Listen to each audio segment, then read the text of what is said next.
All right, we're back with State Attorney General Josh Stein to answer your questions about any and all things business practice related, scams related, and more. Again, you might be tempted to call that number, but don't do it. This is a text only, 336-379-5775. The number stays at the bottom of the screen for you. All right, let's talk about student loans and student loan forgiveness. The president has come out and saying, hey, I'm not going to do $50,000 of student loan forgiveness, but that doesn't mean that the talk about student loan forgiveness is over.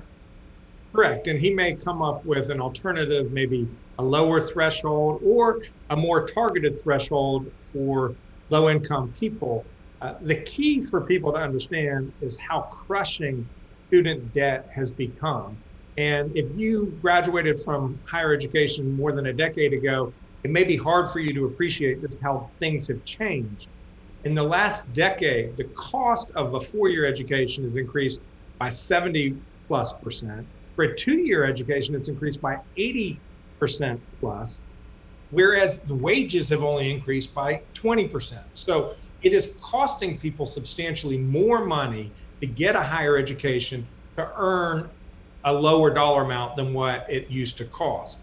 The impact has been that the total amount of debt for student loans is $1.7 trillion nationally. And what's really scary, Tanya, is that 40% of the people who carry that debt never even finish the program that they enrolled with. Here in North Carolina, the number is about 1.2 million people have over $44 billion in debt.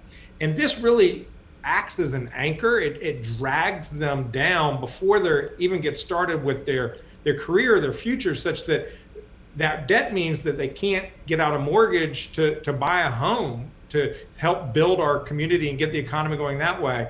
It limits their ability to pay other debt to start their family. And so if we can take some of that burden off of young people today, then it will have an incredible economic impact that benefits everybody, whether they have student loans or not. Okay. And so what is your next step with that? I hope that the Congress and the president find out ways to target relief to help people who really need it, because it will really have an incredible economic impact for the whole country, which, as you know, we need, having come out of a recession last year. Yeah, and that could be part of the stimulus relief bill this next time around. It can be. It absolutely can be. And there are other problems with the student loan program, like people who go into public service are supposed to have some forgiveness of their loans because they're serving the broader community. And that program is just broken. 98% of people who are in public service and apply for that assistance are rejected, which is absolutely unacceptable. And there are other people who were defrauded by for-profit colleges, made promises that the colleges couldn't keep and charged outrageous figures. And people, most of them, leave without getting a degree. Those folks under federal law are entitled to relief, and the program hasn't been working. So we want to fix the whole federal funding system for higher education. We're getting several text questions about spoof calls. This person says, warranty spoof calls from my car or house are getting really obnoxious. I get so many of them. What can I do about it? I know you get them too. Yeah, they're so incredibly frustrating and annoying. We have a place where you can report them. It's ncdoj.gov/no-robo. So let us know about these happening to you. As it relates to these car warranties, I took a guy in Texas to court last year. He made some 75 million warranty calls here into North Carolina. But the reason why these calls exist is not to frustrate us, to annoy us. It's to steal from vulnerable people. And so it is an absolute priority of mine to continue to do everything in our power to reduce the number of these calls that come over the phone line. I mean, you hate to hear that anytime you get a phone call that you have to almost just like discredit that the person on the other end is actually telling the truth. Because it used to be back in the day, if you got a phone call about your warranty on your car, you took it seriously because it was for real, or at least you thought it was. Or I have a credit card, I can give you a lower interest rate. You know, I'm from the county, you have to show up for jury duty. When you hear these messages, be suspicious.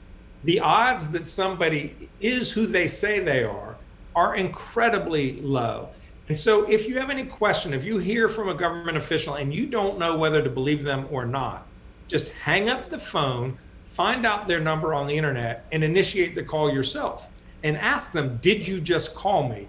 Do I need to do something? Or call my office. We have a toll-free number, 877-5-NO-SCAM, Tanya. And we take calls from people who say, this doesn't sound right to me. Should I do it? And we love to get those calls because we can tell people, no, don't do it. We help people stop a loss from happening in the first place rather than trying to help them after they've lost all their money. That's right. We don't want you to be scared. We don't want you to think you can't talk to somebody else. We want you to make those calls, whether it's to the TV station or whether it's to the Attorney General's office, and ask questions before you're giving somebody any kind of money or information. All right, real quick, we're going to take a break. We're going to be back for our last segment. We're going to talk about COVID vaccine scams. That's coming up next.